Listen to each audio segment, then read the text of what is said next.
salam sementara dari Sabang sampai Merauke, dari Miangas sampai Pulau Rote. Mantalah iman kita, mantalah kasih kita, mantalah pengharapan kita tentunya dalam Yesus Kristus yang menjadi Tuhan dan Juru Selamat kita dan Juru Selamat dunia. Jangan katakan bahwa Yesus itu bukan Tuhan. Jangan katakan pula bahwa Yesus itu bukan Juru Selamat. Dia adalah Tuhan, dia adalah Juru Selamat. Kalau engkau percaya, engkau diselamatkan. Engkau tidak percaya, engkau akan dihukum. Karena Yesus sudah berkata, akulah jalan dan kebenaran dan hidup. Tiada seorang sampai kepada Allah kalau tidak melalui aku, Yesus. Dan Rasul Paulus mengatakan, dan keselamatan tidak ada dalam siapapun juga selain dalam Dia, Yesus. Karena di bawah kolong langit ini tidak ada nama lain yang olehnya kita dapat diselamatkan. Karena begitu besar kasih Allah akan dunia ini sehingga Ia mengaruniakan anaknya yang tunggal, supaya setiap orang percaya kepadanya tidak binasa, melainkan beroleh hidup yang kekal. Dan dengan hati percaya engkau dibenarkan, dengan mulut mengaku engkau diselamatkan. Kiranya Tuhan membuat kita untuk terus mempercayai Dia. Dan bagi orang yang belum percaya, terima Yesus sebagai Tuhan dan Juru Selamatmu. Puji nama Tuhan. Saya mengucapkan selamat pagi bagi kita semuanya. Semoga kekuatan Tuhan, kekuatan firman, kekuatan Roh Kudus selalu menyertai kehidupan kita. Puji nama Tuhan. Mari kita tunduk kepala kita berdoa. Terima kasih.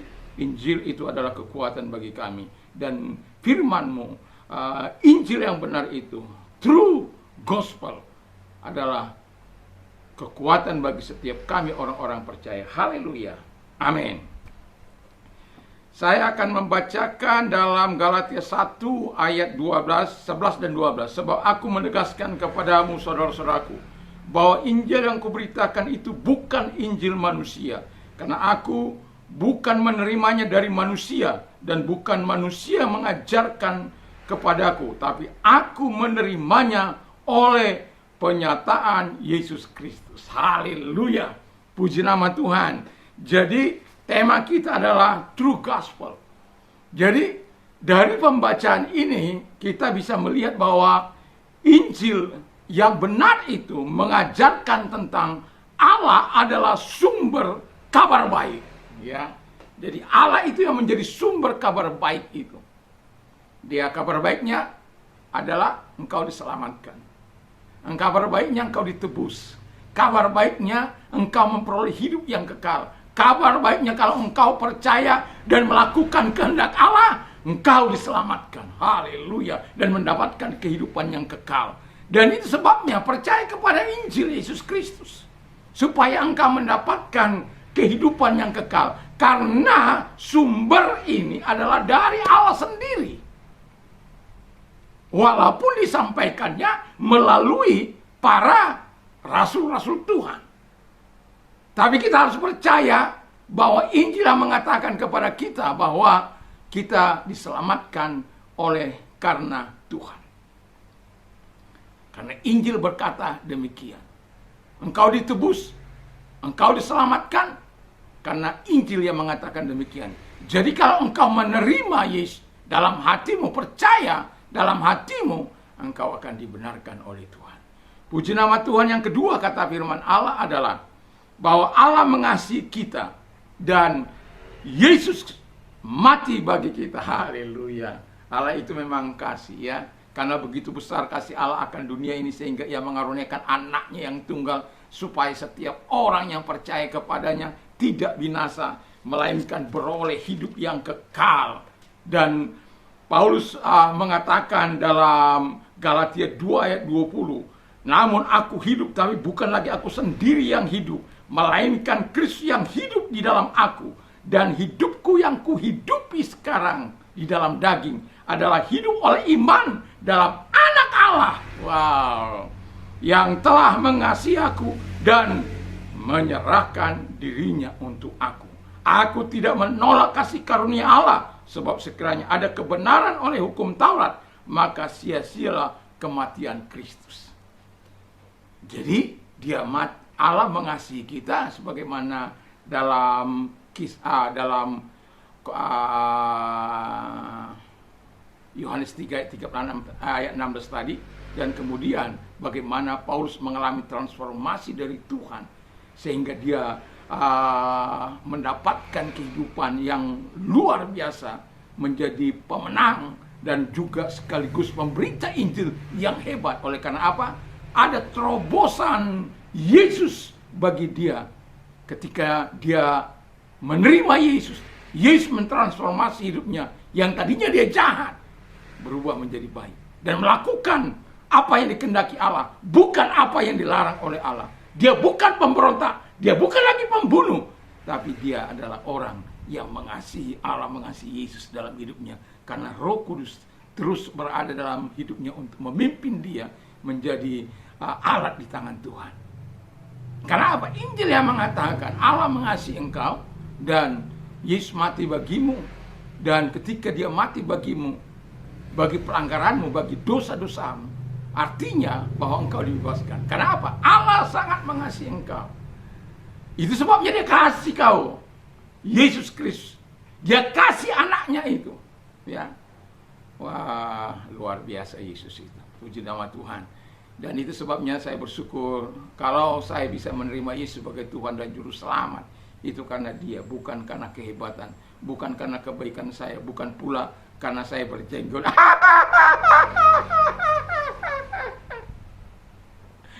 Dan yang mau saya katakan adalah bahwa sungguh Allah itu mengasihi. Dan yang ketiga, true gospel itu kan tema kita tadi ya. True gospel itu juga mengatakan atau mengajarkan tentang Allah memberikan orang percaya Roh Kudus melalui iman kita. Haleluya.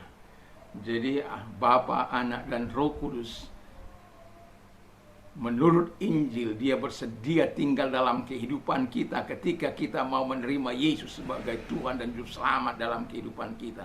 Bapa, Anak, dan Roh Kudus berdiam dalam kehidupan kita. Supaya apa? Kita menjadi pemenang-pemenang. Dosa tidak lagi berkuasa. Nanti sore saya akan mengatakan bagaimana kitab suci mengatakan kepada kita, kita adalah orang berdosa di bawah cengkeraman dosa. Dan tidak akan mungkin kita keluar dari cengkeraman dosa, dari cengkeraman hawa nafsumu, dari cengkeraman dagingmu, kalau Yesus tidak ada dalam hidupmu.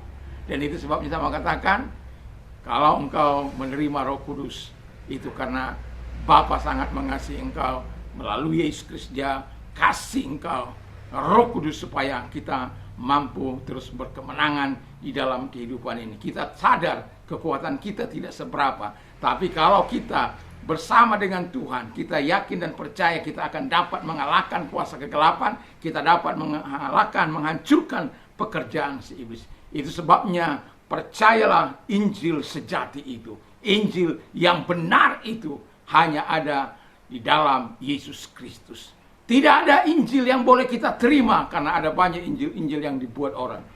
Satu contoh Injil Barnabas yang diklaim saudara kita di sana bahwa Injil kita sudah dipalsukan, ya, bahwa itu buatan manusia. Apa yang tidak dibuat manusia? Tapi siapa yang memberikan itu kepada manusia, itu pentingnya. Dan kita punya sumber, dan kita punya Alkitab, dan kita punya banyak saksi-saksi. Bukan hanya satu orang yang berkata, tapi banyak orang, baik dalam perjanjian lama, baik dalam perjanjian baru, dalam perjanjian lama kita bagaimana para nabi berbuat tentang Yesus itu.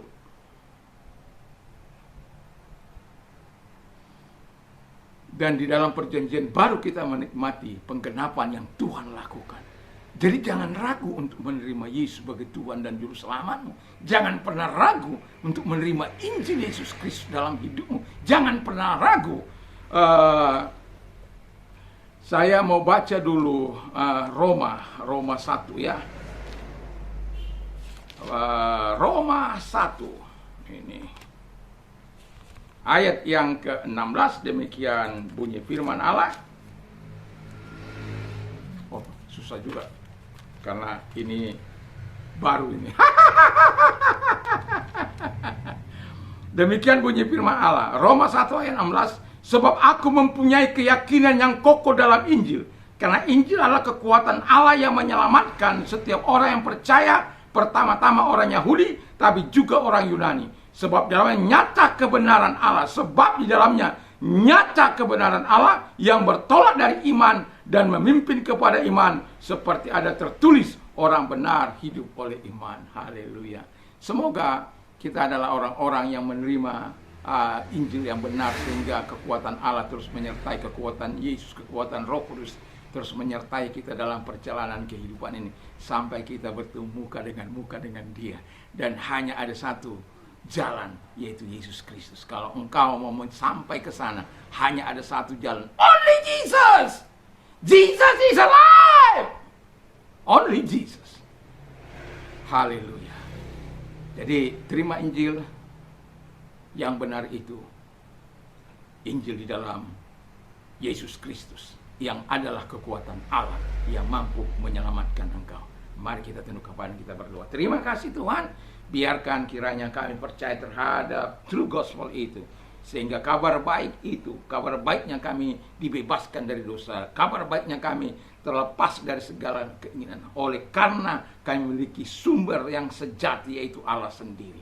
Terima kasih, kami bersyukur, kami berterima kasih dalam nama. Kalau engkau sakit, saya mau berdoa bagi Anda dalam nama segala sakit penyakit yang kau miliki, aku perintahkan dalam keluar, dan oleh bilur-bilur Yesus. Kalau engkau percaya saat ini juga engkau dijamah oleh Tuhan dalam nama Yesus. Terima kasih Tuhan.